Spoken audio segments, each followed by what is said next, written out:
हाँ तो बच्चों, हमने 3.2 एक्सरसाइज के अंदर यहाँ पर बताया था कि आपको कि कौन से ग्राफिकल मेथड पे सोल्व होंगे, कौन से नहीं होंगे। मतलब मैंने वहां पे बताया था आपको कि पैरेलल लाइन कौन सी शो होगी, इंटरसेक्टिंग कौन सी होगी और ट्रांसवर्सल दैट इज कोइंसिडेंट कौन सी होगी। तो यहाँ पर जितनी भी इंटरसेक्टिंग लाइन्स है, क्या बताया था मैंने, जितनी भी इंटरसेक्टिंग लाइन्स है उन सब के अंदर उन सब के सॉल्यूशन निकालने पड़ेंगे। क्या निकालने पड़ेंगे? उन सब के सॉल्यूशन निकलेंगे। और जितनी भी इंटरसेक्टिंग लाइन सबके सॉल्यूशन निकलेंगे। सॉल्यूशन निकालने के लिए हमें यहाँ पर अलग अलग मेथड का यूज करना पड़ेगा। अलग अलग मेथड कौन कौन सा?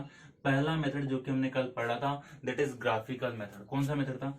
ग्राफिकल मेथड था। इस ग्राफिकल मेथड के अंदर क्या था, मैंने यहाँ पर मैंने आपको बताया था कि ये एक्स एक्सिस है, ये वाई एक्सिस है, जहां पर ये वाला लाइन 1 ये वाला लाइन 2 जहां पे वो कट करेगी, वो जो कटिंग पॉइंट है वही उसके सॉल्यूशन होंगे। एक्स एक्सिस पे वो वाला सॉल्यूशन होगा और वाई एक्सिस पे वो उसका सेकंड वाला सॉल्यूशन होगा। क्लियर? तो ग्राफिकल मेथड हम पढ़ चुके हैं 3.2 एक्सरसाइज के अंदर। किसके अंदर? 3.2 एक्सरसाइज के अंदर। क्योंकि अब बारी है 3.3 एक्सरसाइज की। कौन सी एक्सरसाइज की? 3.3 एक्सरसाइज की, जिसका सेकंड मेथड का नाम है हमारे पास में सब्स्टिट्यूशन मेथड। कौन सा मेथड है? Substitution method. और ये सब्स्टिट्यूशन मेथड क्या है, हम यहाँ पर इसको एलिमिनेट करते हैं या फिर इलेबोरेट करते हैं। क्या है यहाँ पर देखते हैं। तो सब्स्टिट्यूशन मेथड के लिए हमें क्या करना पड़ेगा? सबसे पहले वापस से वही दो इक्वेशन एज्यूम करनी पड़ेगी। दो इक्वेशन लिखी हुई है हमारे पास में। क्वेश्चन नंबर 1 से स्टार्ट करते हैं। क्वेश्चन नंबर 1 क्या है? Solve the following pair of the linear equation by the substitution method. First equation है हमारे पास में, फर्स्ट इक्वेशन की फर्स्ट मैथ इक्वेशन, और इसको बोल रखा है कि इसको सोल्व करो। तो यहाँ पर फर्स्ट इक्वेशन आपको दे रखी है 3x minus y sorry x plus y. कौन सी वाली इक्वेशन है? x plus y equal to 14। कौन सी इक्वेशन है? x plus y equal to 14 और x minus y equal to 4। x plus y is equal to 14 और x minus y is equal to 4। That is the equation 1 and that is the equation 2। ये दो equation आपको दे रखी होगी और बोल रखा होगा बाय द सब्स्टिट्यूशन मेथड। कौन से मेथड से सॉल्व करना है? सब्स्टिट्यूशन मेथड से। अब सब्स्टिट्यूशन मेथड क्या है, ध्यान से देखना। सबसे पहली बात, हमें फर्स्ट या सेकंड इक्वेशन से कोई सी भी एक इक्वेशन से x या y किसी की भी एक वैल्यू लेनी पड़ेगी। अब यहां पर क्या कर रहा हूं मैं यहां पर सेकंड इक्वेशन को उठा रहा हूं और सेकंड इक्वेशन से x की वैल्यू निकाल रहा हूं। क्या निकाल रहा हूं? सेकंड इक्वेशन से बाय इक्वेशन सेकंड। हमें ये शो करना पड़ेगा कि हम इक्वेशन 1 ले रहे हैं या इक्वेशन 2 ले रहे हैं। तो मैं ले रहा हूं बाय इक्वेशन सेकंड, और बाय इक्वेशन सेकंड से मैं यहां पर x की वैल्यू ले रहा हूं। x की वैल्यू क्या है? x की वैल्यू है मेरे पास में y 4 प्लस y। कोई प्रॉब्लम नहीं। और ये जो इक्वेशन से वैल्यू आ रही है, इस वैल्यू को उठा करके मेरे को यहां रखना है। कहां पर रखना है? x की जगह पर। x की value, put value of x।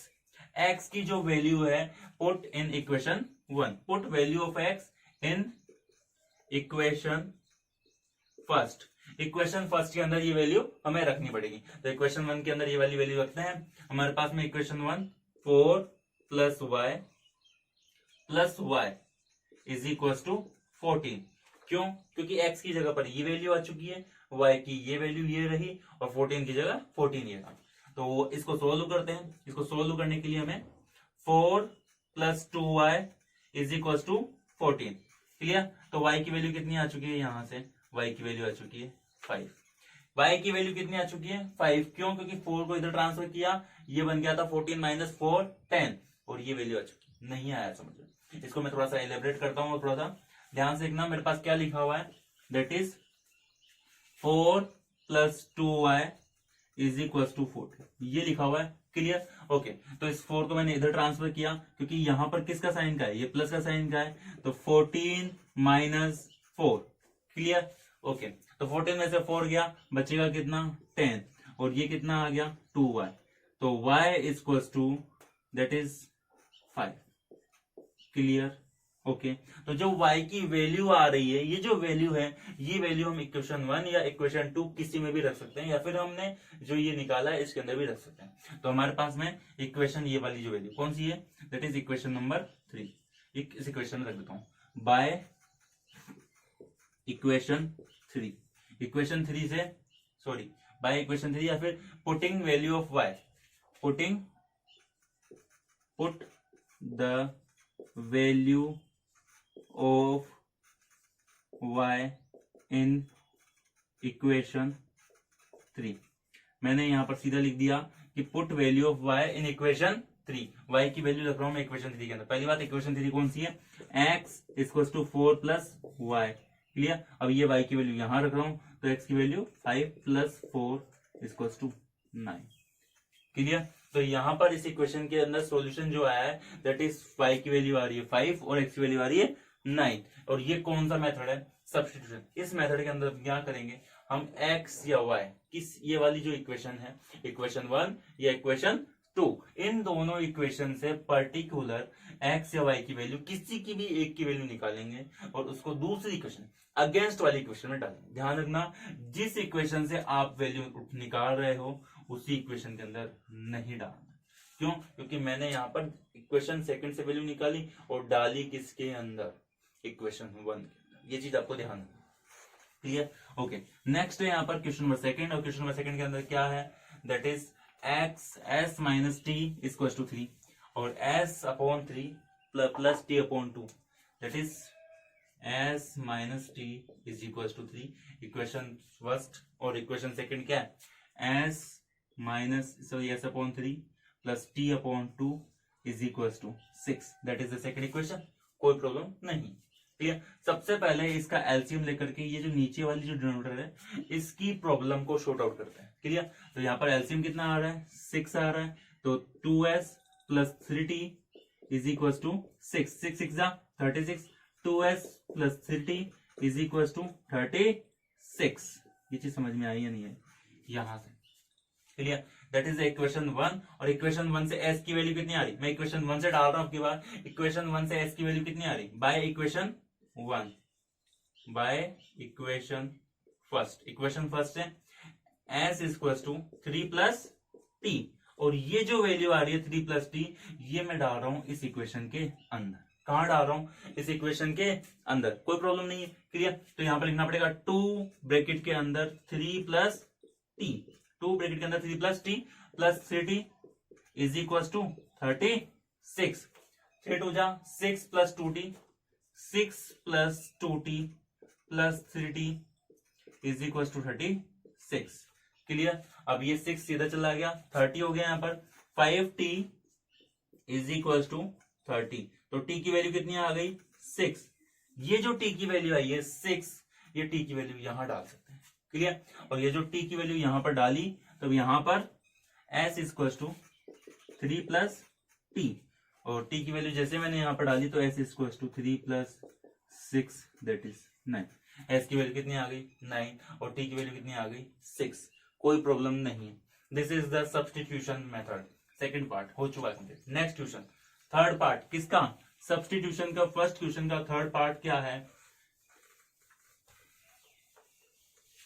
Okay, third part है 3x minus y equal to 3। 3x third part, कौन सा? Third part. 3x minus y is equal to 3, that is the equation 1। And second equation क्या है? 9x minus 3y is equal to 9। Clear? अब मेरे को यहां पर सबसे पहले तो चेक करना है कि क्या ये कंडीशन सेटिस्फाई हो रही है या फिर प्रॉब्लम हो रहा है। यहां पर ध्यान से देखना, a1 upon a2, a1 upon a2 की जो वैल्यू है दैट इज 3 अपॉन 9, दिख रहा है साफ साफ। क्लियर? और b1 अपॉन b2 की जो वैल्यू आ रही है वो भी कितनी आ रही है? b1 अपॉन b2 मतलब दैट इज b1 अपॉन और b2, और ये जो b1 अपॉन b2 की वैल्यू आ रही है दैट इज आल्सो -1 और -3, और c1 अपॉन c2 की वैल्यू कितनी आ रही है? c1 अपॉन c2 की वैल्यू आ रही है 3 अपॉन 9। अब मेरे को ये बताओ, क्या a1 upon a2 equal to b1 upon b2 is equal to c1 upon c2 है या नहीं है? क्यों? क्योंकि इसको काटूंगा दैट इज 1 अपॉन 3, इसको काटूंगा माइनस से माइनस दैट इज 1 अपॉन 3, और इसको भी काटूंगा दैट इज 1 अपॉन 3। क्या ये तीनों इक्वल आ रहे हैं? अब ये बताओ ये इंटरसेक्टिंग है क्या? अब जब ये इंटरसेक्टिंग ही नहीं है, ये तो कोइंसिडेंट है, तो क्या इसके सॉल्यूशन निकाल सकते हैं? नहीं निकाल सकते। तो जब इसका सॉल्यूशन निकल ही नहीं पा रहे तो हम क्या इसका सॉल्यूशन निकालेंगे? नहीं। तो हम यहाँ पे लिखेंगे this is the coincidence condition. यहाँ पे लिखेंगे दिस इज कोइंसिडेंट लाइंस, या फिर या फिर हम लिखेंगे यहाँ पर these lines are coincident lines, these lines are coincident lines. So या फिर हम बोल सकते हैं here is the infinite solution, here is the infinite solution, infinite solution just because these equations are coincident line, are for coincident line, या फिर these equations are fulfill the condition of, these equations are fulfill the condition of, कौन सी line की condition fulfil कर रही है, coincident line. Clear? तो यहां पर हमें ये शो करना पड़ेगा कि भाई ये इनफाइनाइट सॉल्यूशन है, तो इस वजह से ये क्यों, क्योंकि ये कोइंसिडेंट लाइन है, तो इस वजह से हम इसका सॉल्यूशन नहीं निकाल सकते। क्लियर? नेक्स्ट क्वेश्चन नंबर 4, और क्वेश्चन नंबर 4 के अंदर क्या है, फर्स्ट का फोर्थ पार्ट, फर्स्ट का फोर्थ पार्ट क्या है यहाँ पर, 0.2x plus 0.3 y is equal to 1.3। Clear? Next है यहाँ पर 0.4x plus 0.5y is equal to 2.3। Clear? Okay. 0.2x, अब यहाँ पर सबसे पहले तो पॉइंट रिमूव करेंगे, ये पॉइंट रिमूव किया, ये 10, ये पॉइंट रिमूव किया, ये 10, और ये पॉइंट रिमूव किया, ये भी कितना आ गया, 10। क्लियर? यहां से ये पॉइंट रिमूव किया, ये 10, ये पॉइंट रिमूव किया, ये 10, और पॉइंट रिमूव किया 10। ये तो पता है ना पॉइंट रिमूव करने का 10 आ रहा है, क्यों? क्योंकि पॉइंट के बाद में कितने डिजिट्स अवेलेबल है, सिंगल डिजिट अवेलेबल है, तो सिंगल 0 है। क्लियर? तो यहां पर जब मैं इसका एलसीएम ले रहा हूं तो 0, अब क्या बच रहा है, 2x प्लस 3y अपॉन 10 इसको 13 अपॉन 10, और यहां पर सेकेंड इक्वेशन कौन सी है, 4x plus 5y equal to 23, that is upon 10, इस 10 से ये 10 कट गया, और इस 10 से ये 10 कट गया। क्या बची है मेरे पास में equation, 2x plus 3y is equal to 13। Next है 4x plus 5y is equal to 23। This is the first equation, this is the second equation. यहां से फर्स्ट इक्वेशन से, कहां से, बाय इक्वेशन फर्स्ट, या फिर फ्रॉम इक्वेशन फर्स्ट। क्या लिखेंगे हम, from equation first,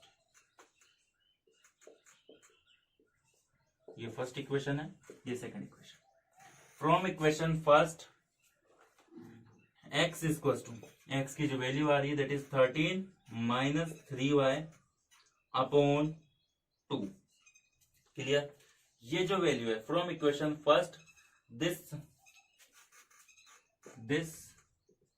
value of x put in equation second, equation second के अंदर हम पुट कर रहे हैं किसकी वैल्यू को, इस वैल्यू, यहां पर, कहां पर, यहां पर, 4 ब्रैकेट के अंदर 13 minus 3y upon 2 plus 5y is equal to 23।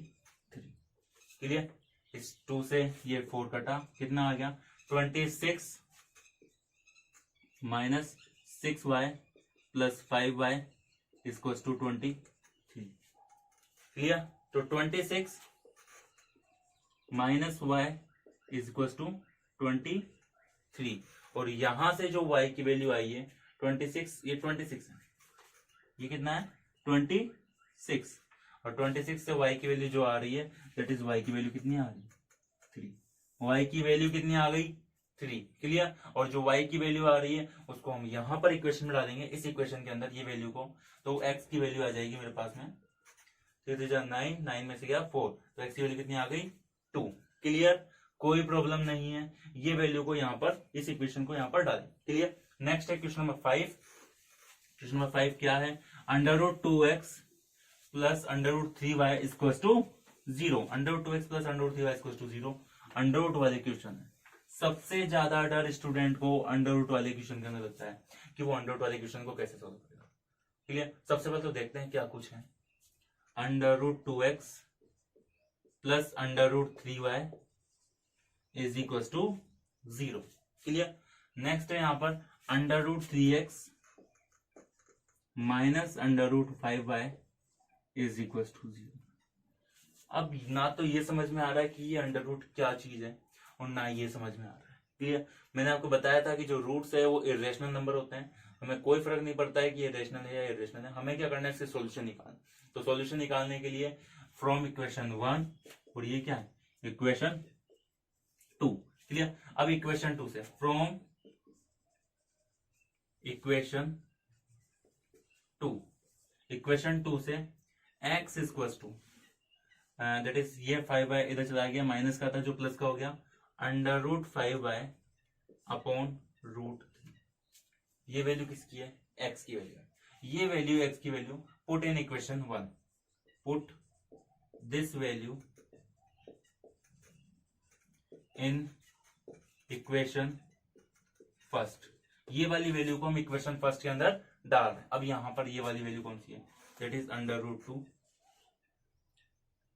Bracket के अंदर x की वैल्यू क्या है under root 5y upon under root 3 plus under root 3y is equal to 0। कोई प्रॉब्लम नहीं है। क्लियर। अब यहाँ पर ये अंडर रूट का 2 है, ये अंडर रूट का 5 है, अंडर रूट 5 और अंडर रूट 2 का मल्टीप्लाई होके अंडर रूट 10 बन गया।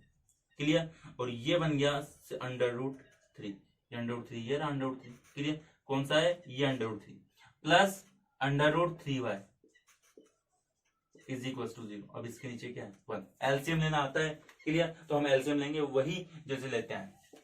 क्या कुछ है under root 10y, under root 10y ये रहा।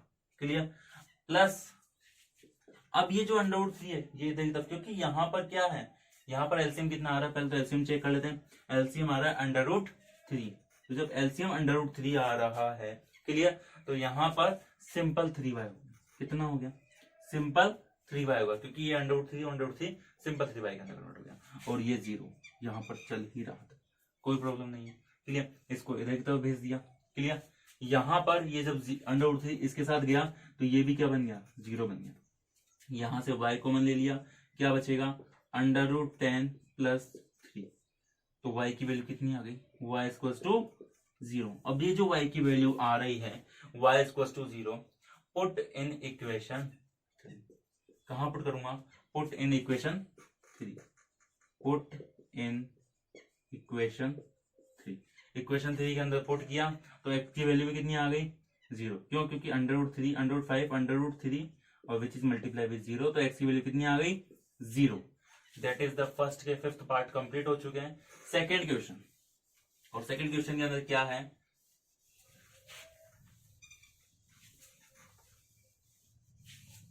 ओके